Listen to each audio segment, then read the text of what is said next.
hello again. Sorry if you're slightly sick of my face by this point, and Adam's as well, actually. Never. No, never. Obviously, we're beautiful. So welcome, as Steve says, to the last panel of AdventureX 2025.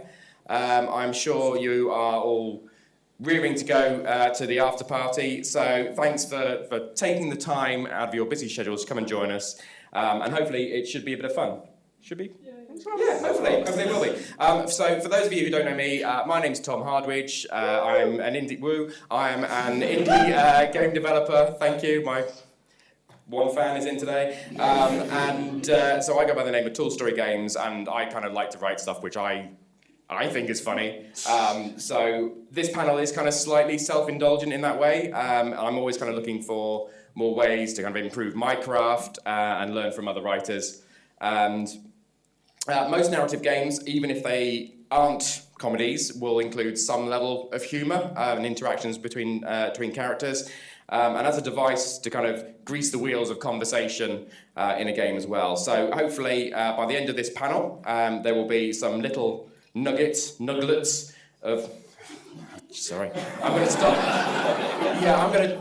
This bit just says invent words. So a little... Yeah, no.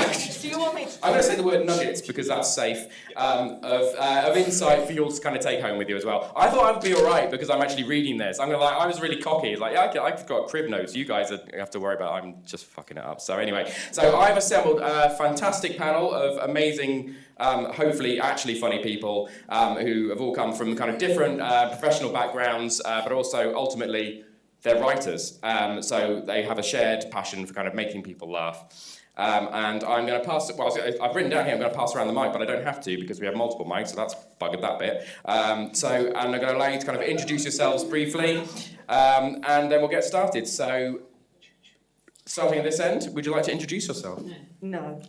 Sorry, I'm Sally Beaumont, and if my voice sounds familiar, it's because I'm a voice actor as well as a game writer. Apparently, you can be good at more than one thing. In terms of voice acting, you might recognise me as the voice of Fia Quinn from Old Skies. That's right, into my ego, yes. I'm the narrator of Heartspell, I'm in Lucy Dreaming, and Loco Motive, and Sail to Blake Manor. Didn't like it. And I'm in Metropolis, which you wrote on as well. So I have the amazing brag of working with everyone's writing while also being a writer myself. And none of them have done my writing. As a game writer, I also wrote on Old Skies, also on The Will of Arthur Flabbington, a bunch of other things. I'm working on my own thing, which is about fairies and puns. Because of course it is. I wonder if there's room in adventure games for puns. I'm also a comedy playwright, which is a thing. And yeah, I think that's roughly all that I do. Would you like a microphone? Why not? Yes, thank you very much. Don't know why I'm being so formal. Are we applauding each of us as we're introduced? Yes, I think so.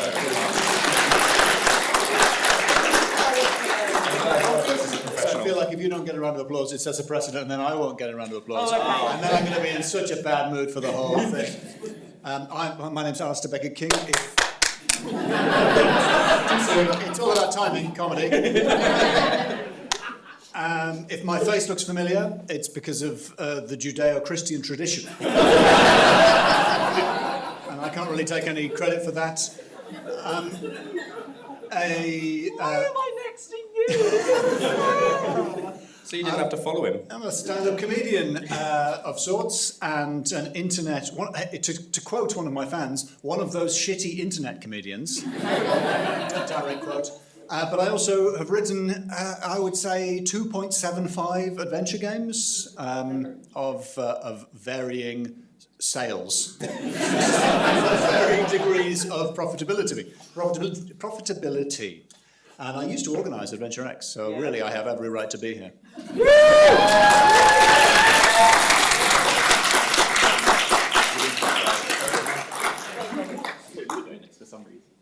I've already introduced myself. Hello, I'm Adam Riches. I'm a game developer, and I put out a year ago my murder mystery comedy adventure Loco Motive. I talked at length about it yesterday if you were here. Yeah, there's not much else. I'm just going to... Let's have a round of applause then.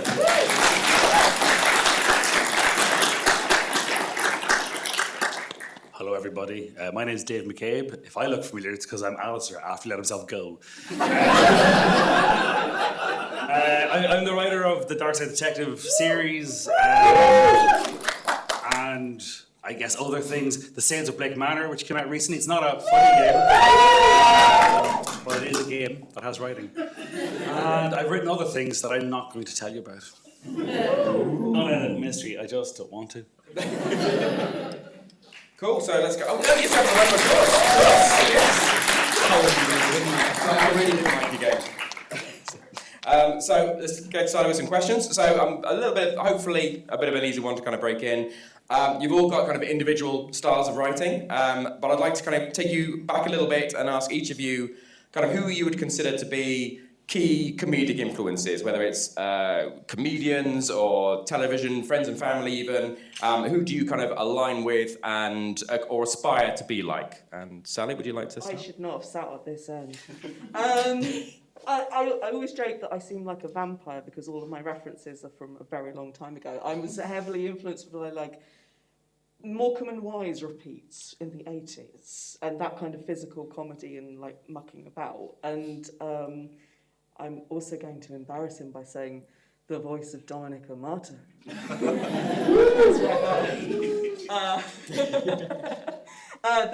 For me, I played Curse of Monkey Island at a time when I was just working out that things like writing and voice acting were actual jobs that pay money somehow.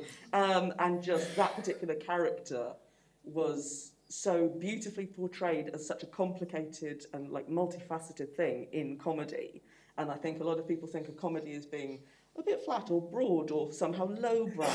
And I do think that if you can write comedy, you can definitely write drama because understanding everything is about timing as well. And that thing, and just I think those are big influences, like early adventure games and that timing thing. Yeah. Absolutely. I keep forgetting. Like. Time to share. And I also have forgotten the question. What was this? Just influences or who you'd like to sort of be like, or I suppose. Well, speaking as one of the panel's many white men, it's tricky. I did honestly try. I made a zero effort. It's tricky because a lot of the people we grew up admiring have since revealed themselves to be awful. Terry Pratchett has. Oh, thank God, yes. Has thankfully not thankfully died. That's a very dark turn. You said you wouldn't Tragically has very sadly died, but very thankfully not turned out to be a Roman. So I can say Pratchett without it being awkward. For me, a big influence was Terry Gilliam, who latterly has become sadly an extremely tedious old bloke. Well, I can do quite a good impression of Terry Gilliam, but it's useless because nobody knows what Terry Gilliam sounds like. I just have to take my word for it. It sounds quite like that. Yeah, it's a useless impression.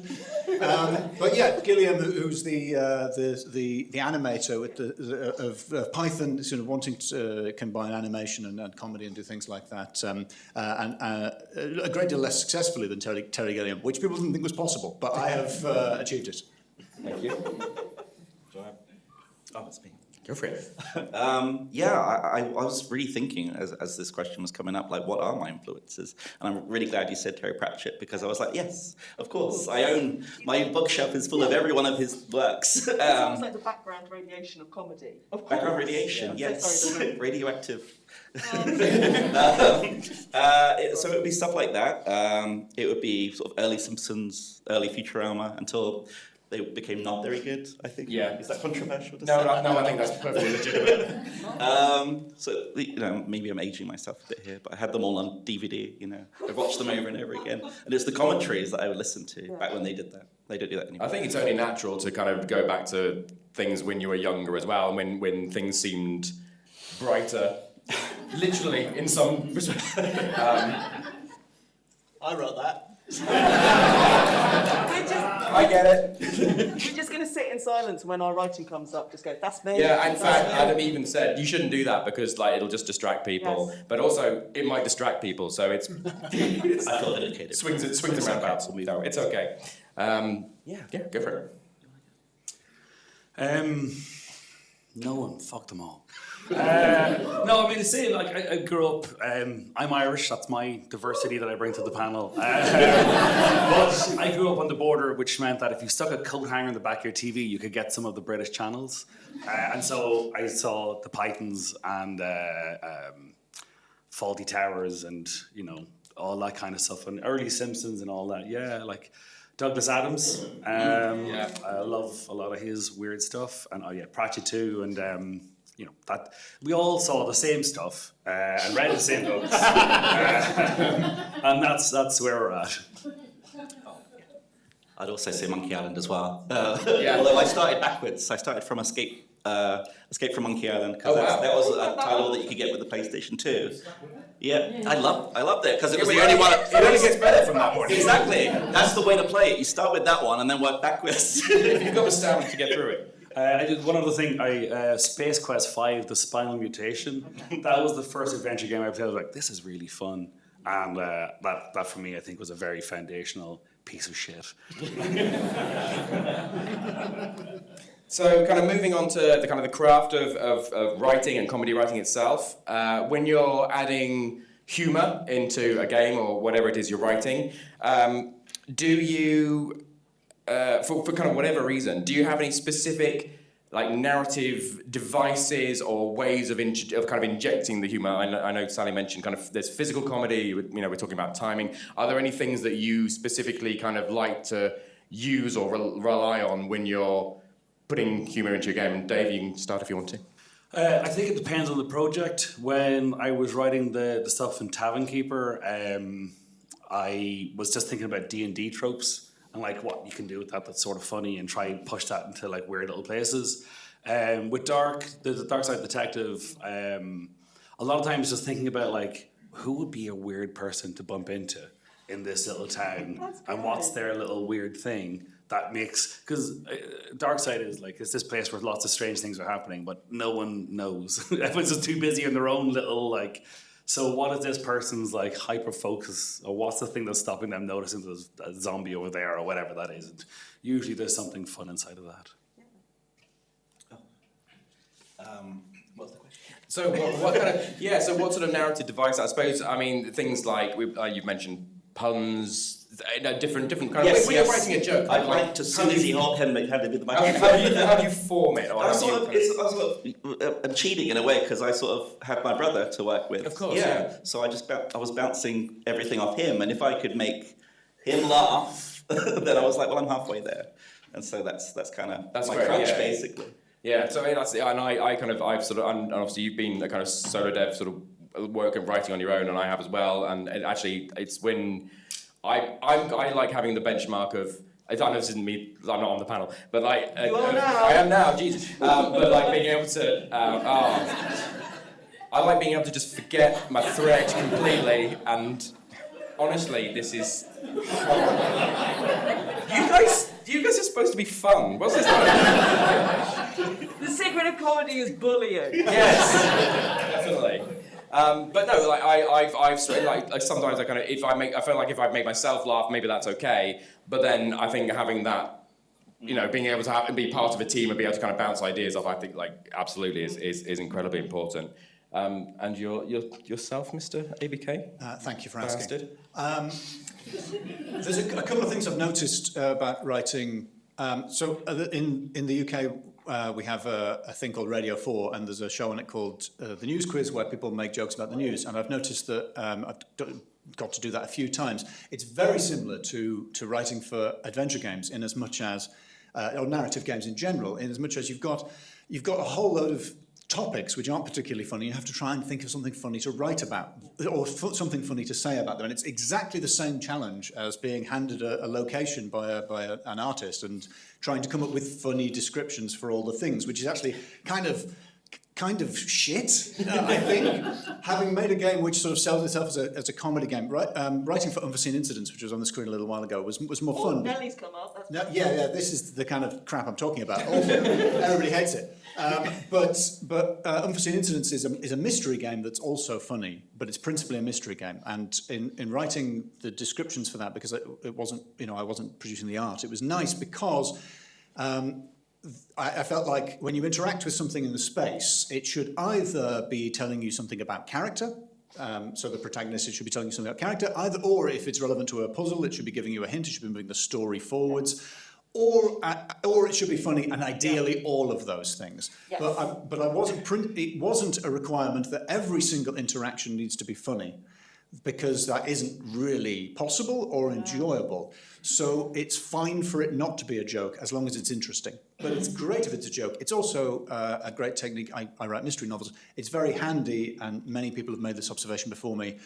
If something needs to not be noticed, if you need to try and get something across and you don't want the player to notice it, but you do want them to remember it, it's very helpful if it comes in the form of a joke, because a joke explains itself. So a piece of extraneous setup, or seemingly extraneous setup, that's going to be really important later on, it's great if it's attached to a joke. So this doesn't help you with writing jokes, but jokes help you with writing everything else. Yeah, absolutely. Yeah, I agree with that. I think I feel like I'm just plagiarising Alasdair now, which is another secret of comedy. Plagiarising in general, not me specifically. No, we're all plagiarising. You're very funny.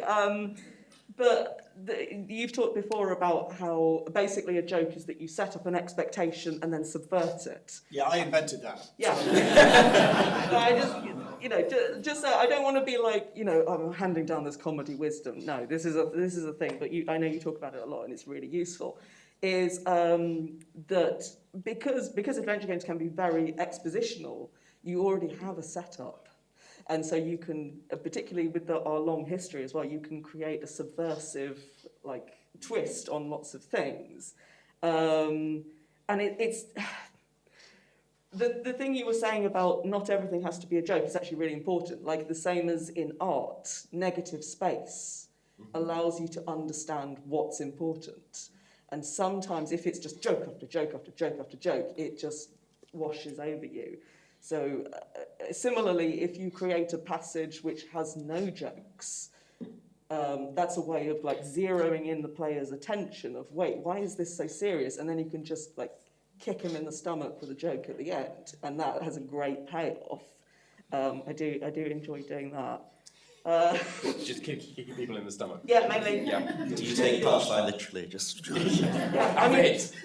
I'm a big fan of puns, and there have been actual studies done on this about Christmas cracker jokes, the jokes that come in Christmas crackers, and that the joke in them is intentionally bad, because jokes can be really polarizing, and if only half of the people at the Christmas table are laughing, that's not good. Whereas if everyone at the table goes, oh, that's a bad joke, suddenly you've got that unification.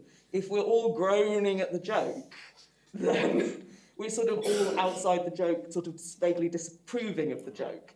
And that can be very freeing. I always say I don't have a cringe gland, so I'm just constantly punning. This is one of mine. Basically, in the Will of Arthur Flabbington, I just inserted a lot of words like plonker, and That's basically my technique as well. Yeah, I mean, there's just some words that sound really funny, and again, there's probably good science on that somewhere. But yeah, the idea of a pun not being a show-off clever thing, but of something that is just is really fun for me, and that's maybe bad. But also, I enjoy doing stuff like that. That actually segues perfectly into my next question, which is about subjectivity. So comedy is highly subjective, as you've literally just said. Not everyone's going to find the same thing funny. So when you are writing a joke, you're writing something which has got lots and lots of jokes in it, and it's a comedy game, how do you kind of decide what to leave in and what to take it? So, I mean, I'm guessing not every single joke you ever come up with is going to end up in the game. How do you decide whether, or maybe it is, but they're all gold. But how do you know, or how do you decide what to leave in and what to take out. Do you guys want Yeah, or Alasdair, do you want to start or with this one and then? All right, yes, I will. Yeah, I do agree with you, but I'm going to disagree for dramatic purposes. Please do. I do think comedy is subjective, of course, but I also think it's objective that if an audience is laughing, something was funny.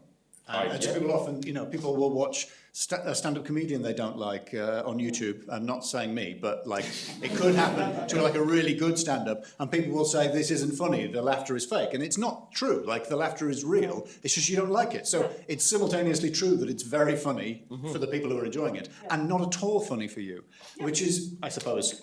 Or maybe I've just defined subjectivity, but a moment ago, now I invented that. A moment ago you said that bullying is comedy, or comedy is bullying, as a joke. No, it's not. Now there's a famous apocryphal Terry Pratchett quote, which is that if you're punching down with comedy that isn't comedy, it's bullying, which is widely shared as if Pratchett said it. Actually, I think a fan of Terry Pratchett said it inspired by his writing. I think it's not true, unfortunately. I wish it were true that only morally good comedy was funny, but that isn't true. Bullying is very funny to the bullies. This is just not very funny to the victims. And we should be honest about the fact that the reason we don't like racist comedy is. Am I being undermined by? Yeah, I'm so sorry about it. But we should stop looking at me. We should be honest about the fact that the reason we don't like racist comedy is that it's racist, and we have a moral objection to it, for instance, rather than saying it isn't funny, because a room full of people laughing at a racist comedian demonstrates that it is funny to them. And so I don't think you can worry about the subjective element of it. Of course, you can be led by an audience, but the problem with being led by an audience is that loads of people like all sorts of things that you don't like. And so you can be guided by people enjoying or not enjoying things, but you'll also have to be led by an aesthetic, a moral, a question of taste, what you want to do, what you find funny, and just hope other people enjoy it. Adam, do you want to have it? Or go on, put you on the spot now. No. But like, how do you know what you, when you kind of think of a joke, I know like you said, you bounce it off Joe, but kind of if you're sort of going in the editing process and like you get to joke and you kind of go, that's, for some reason that's not right, or that's brilliant, that's definitely staying. What sort of things do you kind of compare it to or think about when you're trying to edit them down? I mean, it's hard because, when you're playing through the game for the 900th time and you're reading the same jokes. You start to lose confidence. Absolutely. You're like, okay, I'll have the 5th time, but now it's the 90th time, and is it still funny? So like, it comes down to just gut feeling, I think, and just having the confidence that it was funny the first time, and like once you start second guessing yourself, then it's all shot, Yeah, if you're not sure whether one of your jokes is funny, then you're just going to kind of, the whole thing crumble. You're like, is any of this funny? Should I even bother on? Yeah, exactly, yeah. Dave, do you have any thoughts on? No, really. Okay, It's like you gotta just trust yourself, and ideally you have some people you test it with.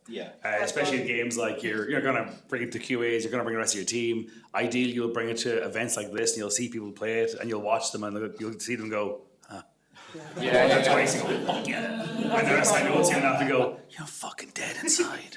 And you just got to trust the process, really. As much as trusting yourself. You're right, after the 600th time, it's not funny, but you know that it was. And that other people find it funny in the first place. Have you had kind of moments where someone's been testing it and they've said, like, they've given you a reason why something they think is kind of inappropriate or shouldn't, like the humor was, for them they found offensive, and you kind of you can't see that in there, and you kind of I don't know, is there anything you disagreed with and then you've kept it in, or have you always kind of been safe? Usually if someone finds something disagreeable, usually then other people are going to find it disagreeable, and you got to decide if that's important or not. And often we take it out because it just doesn't fit. The world of Darkside's not meant to be offensive in that kind of a way, unless you're a billionaire, in which case it is offensive to you, and purposefully so. I like punching up. And there's been some really hard ones. Like there was a very difficult one. We had a character called Mammy the Clown, and Mammy in Irish is the most endearing word you can, like, it's your mammy. You fucking love your mammy. But in America, it's really racist. So yeah, it's a racist slave term kind of thing. And to have that word polluted by fucking America was really, What was the in that case, we changed it to Mummy the Clown, which is meaningless. It's an Egyptian dead person. But look, it was close enough, but it lost. And that was a real lot of fight to figure out was that the right thing to do or not. And in the end, we were like, look, somebody somewhere could get unintentionally offended, so why do it? Like, just, that doesn't fit what we're doing there. Other games, maybe you would keep that fight. You go, fuck them, whatever, it just depends. But for us in that moment, that wasn't the thing to keep. Yeah. I do think that it's super important to have friends who are not writers and not in the games industry, so that you can text them at 3 a.m, is this still funny? I'm not joking. Hi, Jackie. I'm so sorry. I have a wonderful friend who enjoys my jokes. She's enabling me a lot. And it is just really important to have, just that one person who you're writing for in your mind's eye. And that can become a real, North Star for whether you keep something in or not. Not because you keep bothering that person, it's the idea of the person. I want to be very clear on that. But if you write jokes for this sort of nebulous crowd of people, it becomes an avatar for all of your self-doubt, and you will write nothing. Or you'll cut everything and defang all of your best stuff. Whereas, if you imagine the friend that you've got who always thinks, the weirder you are, the better you are, and you lean into that, that then becomes a way of avoiding the fear of being perceived. And it can be very helpful to think about when you're cutting things, like, how tight can I make this joke? What is the minimum amount that I can write here to get the same kind of payoff? I think that's probably that's how I keep myself sane on these things. Yeah, no, I think that's great. I'm sort of interested now in I know some of you kind of have some skin in the game in terms of this one, but in terms of writing comedy, based on whether you know the final dialogue or the final writing that is going to be enjoyed by people is going to be kind of voiced and read out loud, or whether it's just going to be read kind of inside something. And I know kind of Dominic mentioned in his talk yesterday about the fact that with Monkey Island 1 and 2, that it lived inside people's heads, and he had to then kind of, and then obviously with 3, it was going to be dealt with in a very different way. So I know you have varying kind of experience of this with Darkside not being voiced, and obviously you doing voice work. So I suppose my question is, what kind of changes in your approach to writing if you know it's going to be spoken aloud or just written word? It's a lot. I mean, I think in terms of kind of word count, when things are voice acted, just even tighter. No, tighter than that. No less words. However many words you think, it's less. Because what you're doing when you're adding voice acting is not just a bunch of sounds, you're adding subtext, or you should be adding subtext, she says vocally. But there's no other way to say that, Sal. When you have voice acting in, you're adding an extra layer to potential jokes and humour. And you need to give the player space to process that. If it's a great big long paragraph, when you could do it in a sentence, that is then burdening. And it's also, you have to be mindful that a lot of players will read a lot faster than they'll listen. And reading ahead and seeing the joke and then waiting 3 seconds and then the joke pays off verbally is excruciating. And that's probably more to be mindful of splitting things up, and the timing of dialogue arriving on screen is really important. And again, just timing being so important. I think, just the tightness of it, the brevity, the economy of it needs to really be there. And I think, I'm interested to hear what Dave thinks, just because all the Darkside Detective games are so funny, written down, just so funny, and just like moving on to doing not funny, very serious horror stuff. And just like the change of that. There's some words that are really funny when you hear them, but written down, nothing. Yeah. And vice versa as well. And so it's just really interesting. We actually did test voice acting for Darkside and hated it. Yeah. For a number of reasons. It broke the pacing of it. We keep, the not many words on screen, you click through, you're going at your own pace, you get to enjoy that. But we found that most people have a voice for the characters in their own heads. Yes. And as soon as we put voices down, the three of us were like, well, none of that sounds like the characters that we have. And I like, not having voices, I think, is why it went so well with streamers, because they could do the voices because they all think they're very funny. And that was shots fired. But yeah, I mean, we did test it, and we just felt that it really ruined the pace and the flow of the game. But obviously, yeah, as you say, with Blake Manor, another comedy classic, we did put voice acting in. But I mean, we didn't put voice acting until very close to the end. I think that's a screensaver. I wrote the screensaver, I wrote this one, that was me. Like classic in the I genre. wrote that logo, and the white screen also made. Carry on. But with Blake Manor, like, we didn't convince the publishers to give us money for voice acting until very close to the end, so we didn't really consider it. We just wrote, this is what the character should be saying at this moment in time, and stuck with that.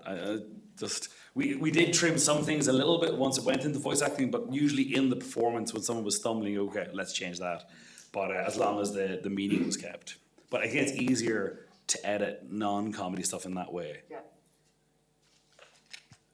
Yeah, so sort of following on from what you were saying, Sally. So a lot of when we were writing this game, we would have like an open Google document. And I did a lot of work remotely with Joseph. And so we would actually do the bits out loud and we'd do the voices. So like we wouldn't write it, we'd do it, like perform it. And then that way the humor and the dialogue becomes conversational because you are literally saying it. And it's very different writing it. And if you write something out, like, you can tell immediately when you say it that it doesn't sound the same. So that's how he wrote the entire game. And like, I mean, I have to say, like, once we did get the voice acting in, it massively elevated everything we wrote. And, we were very lucky to have amazing voice actors on the game. I'm so modest. Sally voiced the train. Yes. Can you give us a... No, I won't let you... Perfect. But yeah, that was the element that I think worked really well with our process. Alasdair. Well, so that's unforeseen incidents, and that's Harper. He's the main character. And if you think Harper's funny, then you probably like, based on the reviews I've read, if you think he's funny, you probably like the game. And if you think he's not funny, you probably don't like the game. But I think there's perhaps a truism there about adventure games and narrative games that you don't. There are anti-heroes out there, but if you don't like spending time with the person who you're spending time with, then you probably don't like the game. And humour is not universal. So, if you don't enjoy Harper's sense of humour, if you don't enjoy the fact that he's trying to be funny or trying to find a way of coping with a difficult situation, then you're not going to like the game. And that's that. But we were lucky. Matt Curtis, who voiced Harper, who's been in a load of other indie adventure games, he's a terrific voice actor. But also, he just reads the lines the way you wrote them in your head, without you needing to direct him, which saves a hell of a lot of time, because most actors are idiots, and they don't know anything. They're just the worst people.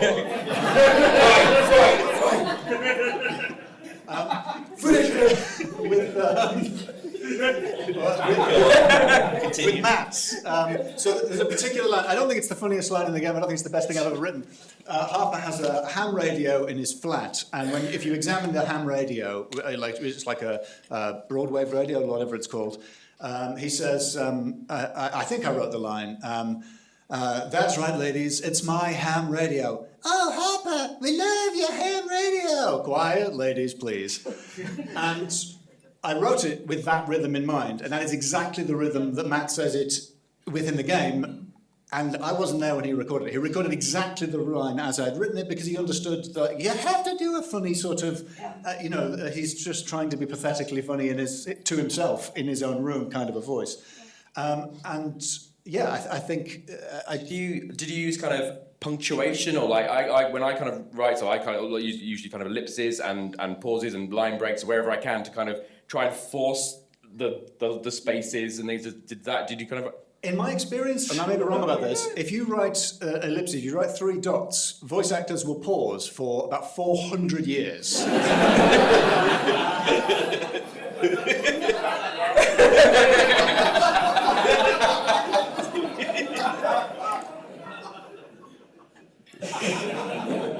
When I said comedy is bullying, I meant when I'm the bully. And you can edit those out. So apart from the obvious of making people laugh, what else do you think comedy can add to a game? Adam, do you want to surprise everyone with some off the cuff? Noise of Sunday afternoon at AdventureX. I mean, it's difficult, right? Because Loco Motive, it's comedy at the forefront. So, like, it was the main ingredient. Yeah. So, like, it's hard for me to think of what it would have been like without that. Probably really short. Really short. No, that's fair enough. Sally, you took the mic. Do you want to? I did, didn't you I? have an opinion on this? I need to pause for Please, 400 years until Sally finishes. I've actually forgotten the question. The question. So, and what else? And I think you've actually touched on this a little bit before. What else can comedy or jokes kind of add to a game? And you mentioned the kind of negative space. I thought.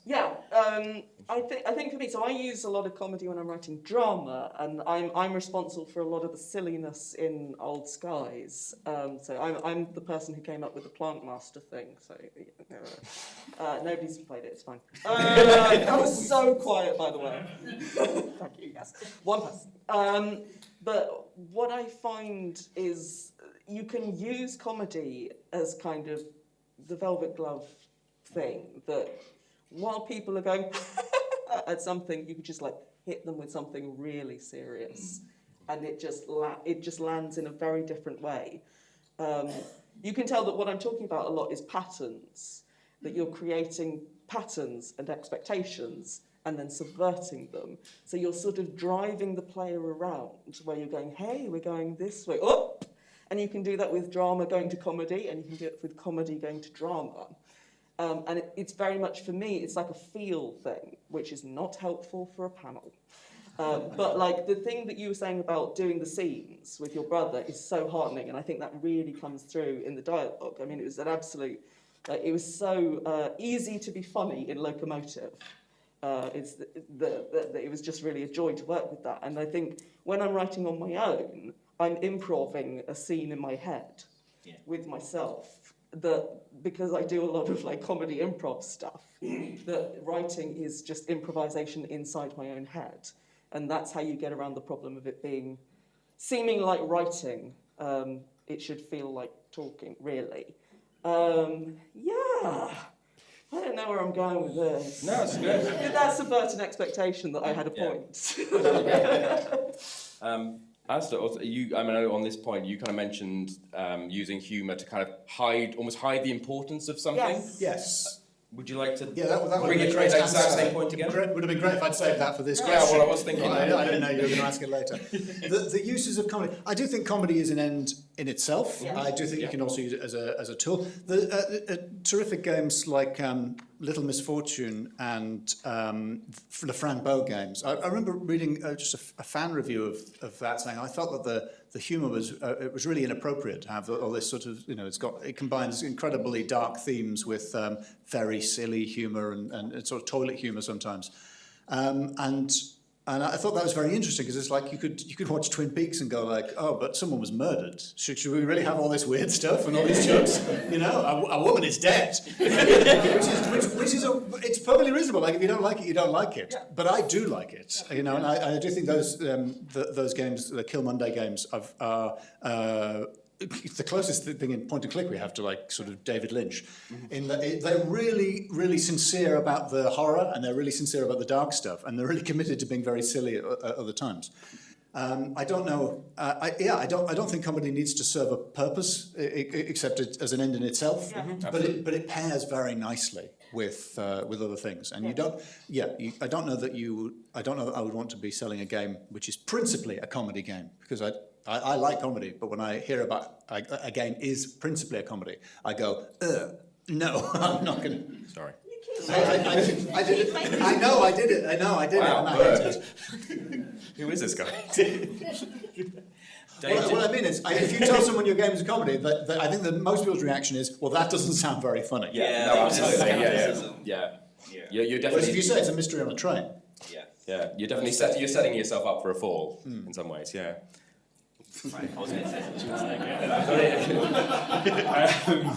I I think the thing that comedy is quite nice for is that it sort of opens your audience up. And like with Darkside, for example, we like to inject a lot of philosophy, a lot of criticism, a lot of satire, a lot of stuff about community and support and love and friendship and all that.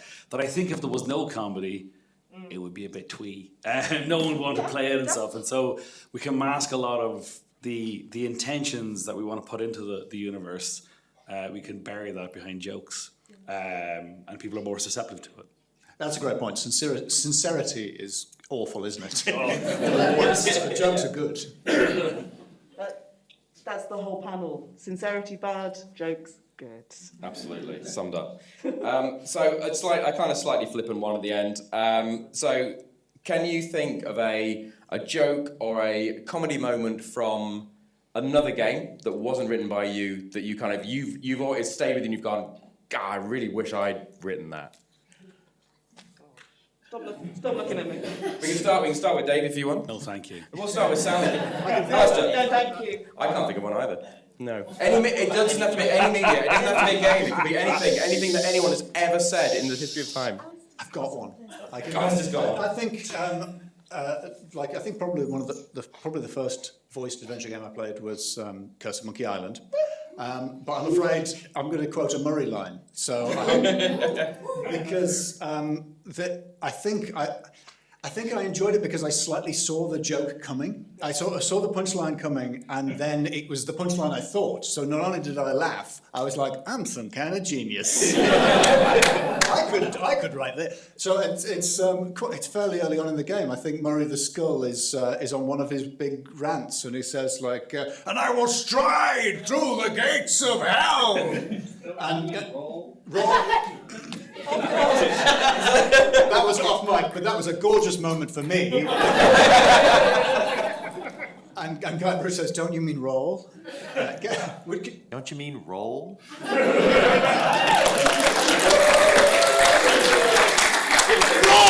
through the gates of hell. No, he doesn't miss a beat, and he's like, "Roll through the gates of hell," and it's beautiful. And as that was for me, thank you. And anybody, any other jokes or I anything? just want to talk to Dominic. Yeah. Well, I've gone off the rails. Yeah, that's it. I see. No, we're We've just lost playing the complete scene now. control of it now. Shut up. I'm just joking. I wouldn't put you on the spot like that. For me, it's Curse as well.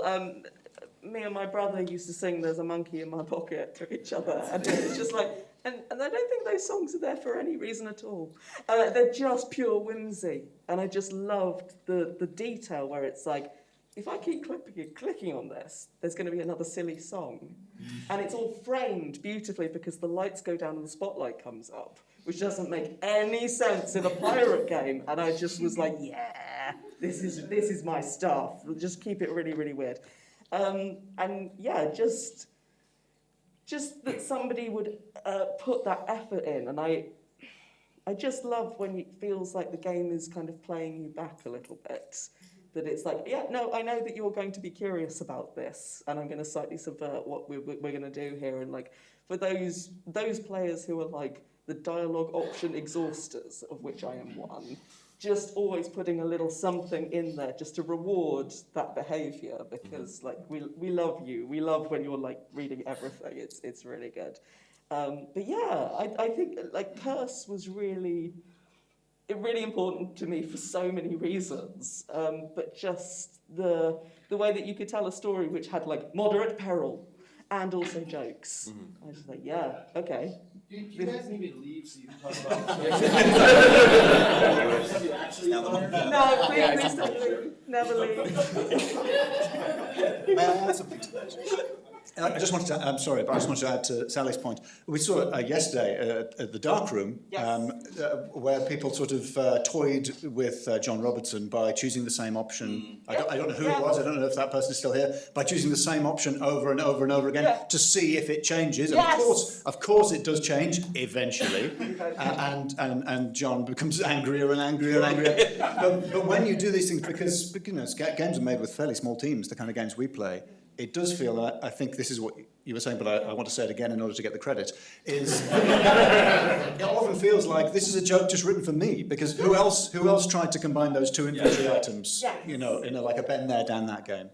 I just want to say, as the only woman on this panel, I really appreciate that a man repeated my idea. So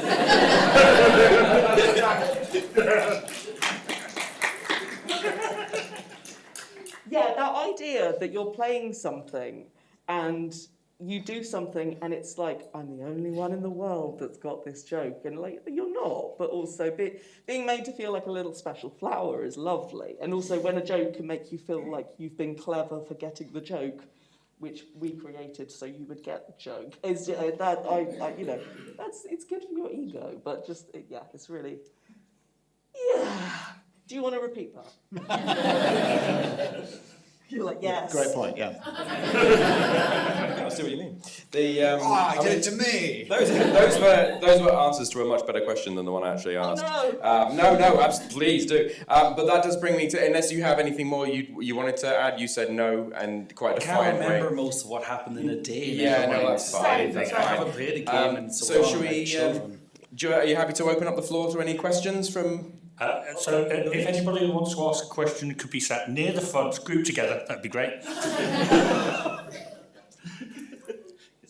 Anybody? literally. Anybody have Yeah, we have questions? one over there, and One one over in there. there. Let's start over there. It would be good if the hands moved further away from Stephen. Do you find you need to write jokes differently if they're just in text versus if they're voice acted? They sort of. That was one of the questions. Apologies if the panel didn't answer my question properly. I don't take any responsibility for that.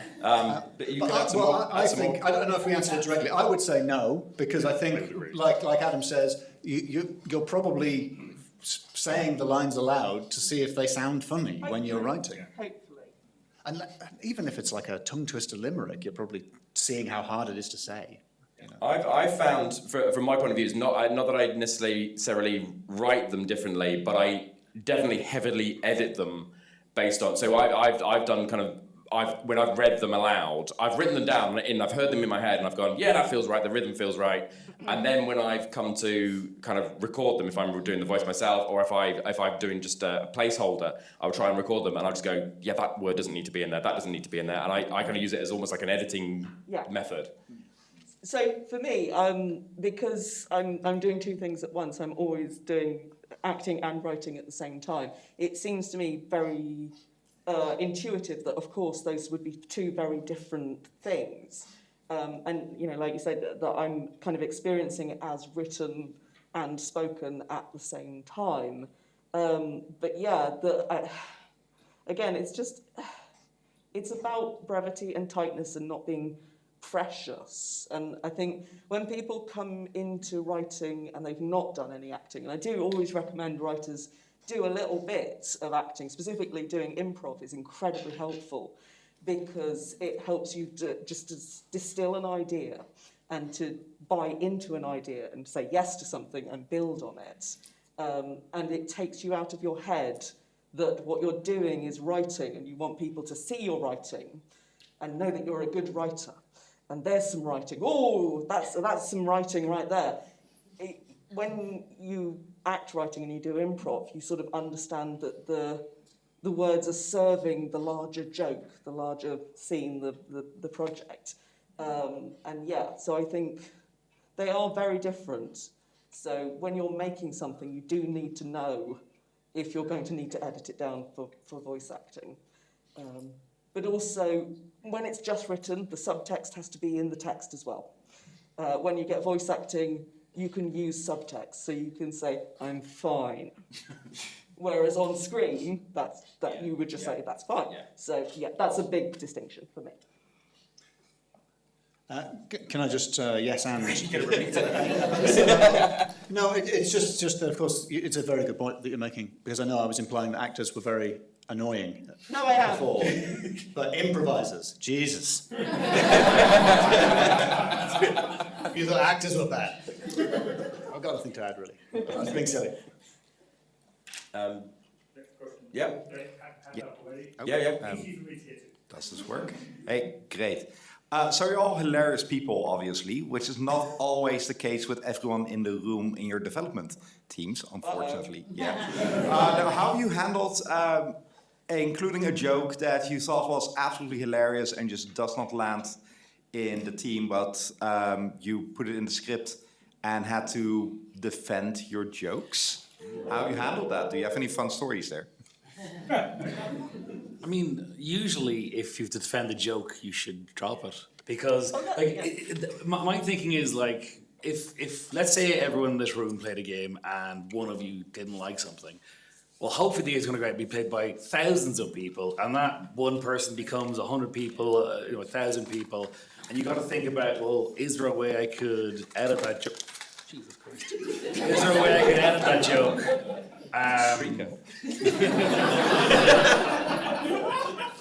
Is there a way I can edit that joke so maybe we'd land more with the, because like it's the same as when someone says there's something wrong with the logic of a puzzle. You go and, well, I don't think there is because I don't know how it works, but I accept that people probably will, and if you do, then more people will, and you just try to you don't want to be too precious about any of this stuff because it's just easier to change it. It's very rarely worth fighting, I think, to defend a particular piece. This is how I know that you have a great team.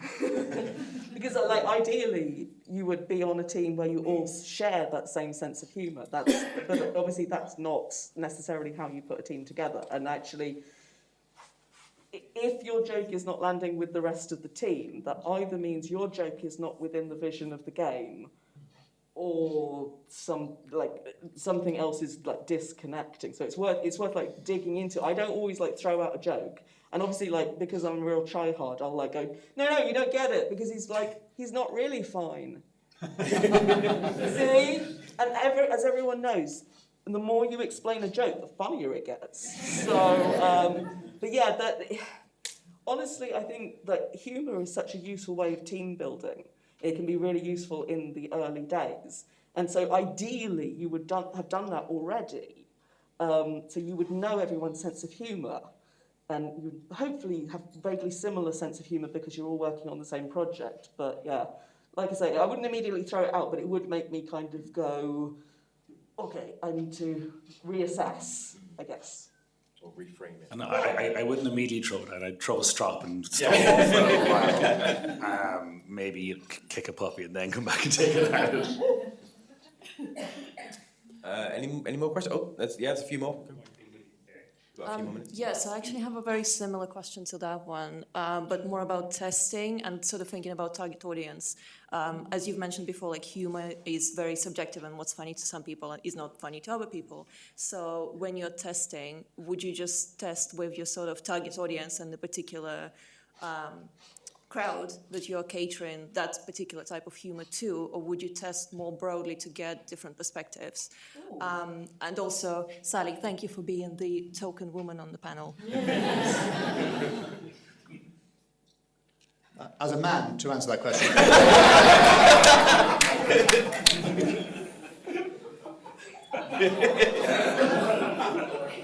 Go on, Sally, be a woman. Say woman things. Honestly, it's an honour to tick that box. I'm coming across like such an arsehole, but honestly, it's such a niche within it, comedy writing within narrative games, with people who are actually able to attend and things like that. I'm digging a hole, but I'm going to defend. I've tried so hard to make this as diverse as possible. I've failed on every single count. Jesus Christ! I forgot what diversity even means anymore. Would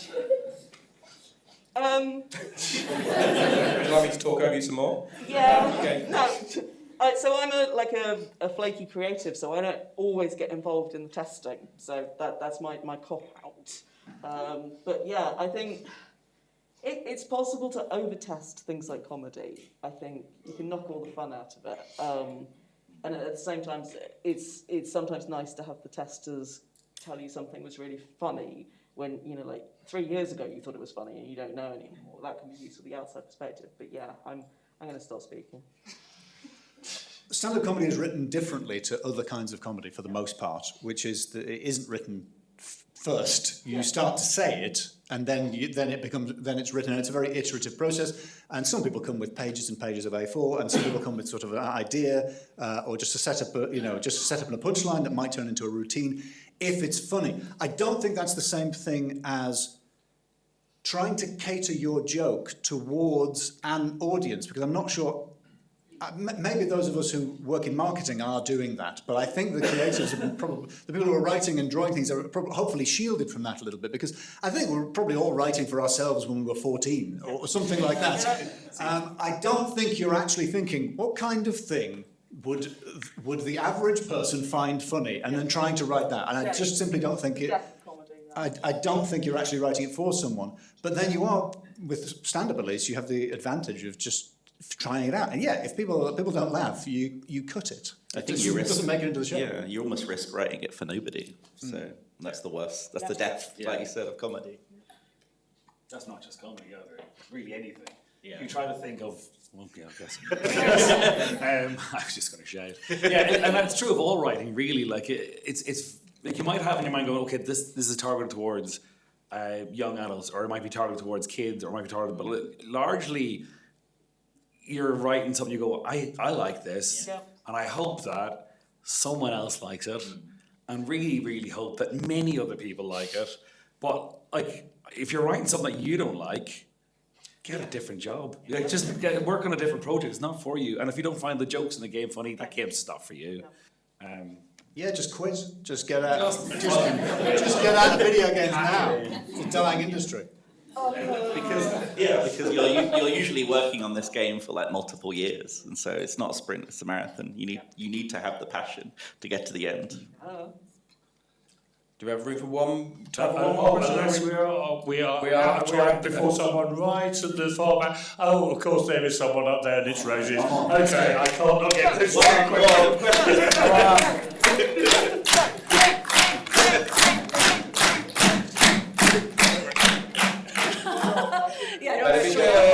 No pressure. Hello, YouTube's pushing up roses. Oh, jeez.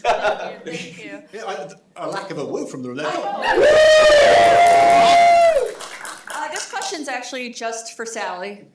Sorry, everyone else. That's okay. So I do some comedy writing on YouTube, and inevitably I'll get a comment, or a lot of comments, that say, wow, you're actually really funny for a woman. And they it's not a compliment, but they earnestly mean it as a compliment.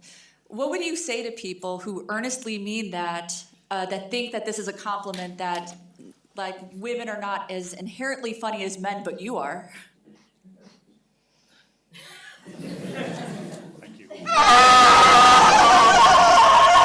No, it is a tough one to navigate, because like, oh, you're funny for a girl is like, it's so entrenched and just. Sorry, I've just got deep sighs and screaming. That's all I've got.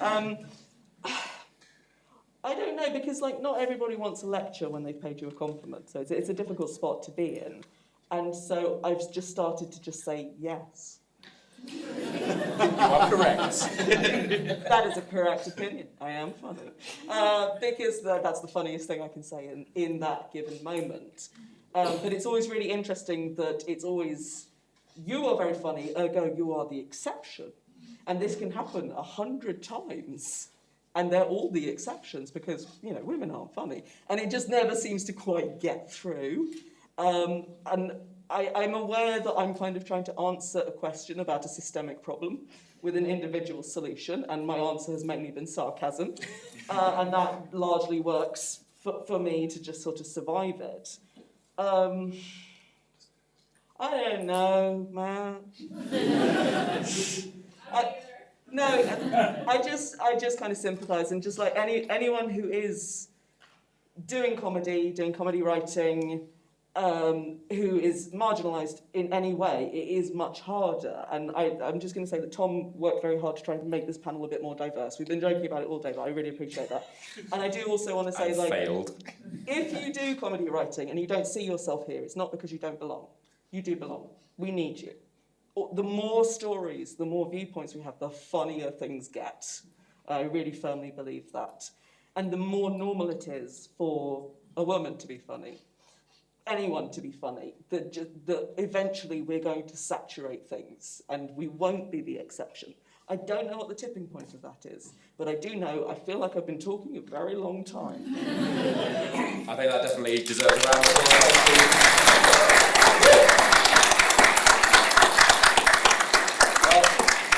Thank you to all the panellists, to Sally, Ali, Adam, Dave, and thank you all for coming.